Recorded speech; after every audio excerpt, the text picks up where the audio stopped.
আপনার ছেলে আছে না, সালাত আদায় করে না। আপনার ছেলে তো বেশি দূরের না, আপনি আপনার পার্শ্ববর্তীগুলো বাদ দিলেন। আপনার ছেলের বয়স হয়েছে সালাতের, আজকে আপনি এখন প্রতিজ্ঞা করেন আপনার ছেলেকে আপনি সালাতের জন্য যথাসম্ভব চেষ্টা করবেন, আপনার ছেলেকে সৎ পথে ফেরানোর জন্য যথাসম্ভব চেষ্টা করবেন। এই ছেলে কাল কিয়ামতের ময়দানে আপনি যদি তাকে সঠিক পথে নিয়ে আসতে পারেন, এই ছেলে কাল কিয়ামতের ময়দানে আপনার নাজাতের জন্য সুপারিশ করবে। সুবহানাল্লাহ।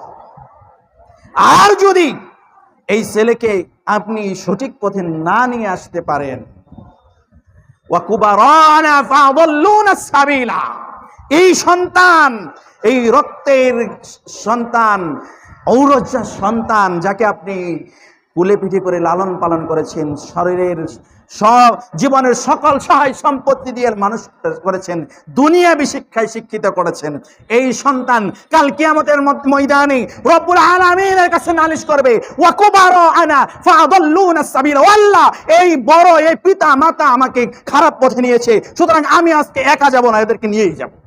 নাউযুবিল্লাহ। সাবধান থাকতে হবে। ওয়াকুবারানা, এই সন্তান রব্বুল আলামিনের কাছে নালিশ করবে। আমার বড় যারা রয়েছে, আমার পিতা রয়েছে, আমার মা রয়েছে, আমার দাদা রয়েছে, চাচা রয়েছে, ভাই রয়েছে, আমার নেতা রয়েছে, নেত্রী রয়েছে, এদের কারণেই আমি বিপদগামী হয়েছি, এদেরকে ছাড়া আমি যাব না। রব্বুল আলামিন ওই তাদেরকে দিয়ে তাদেরকে সহ জাহান্নামে পাঠিয়ে দেবে।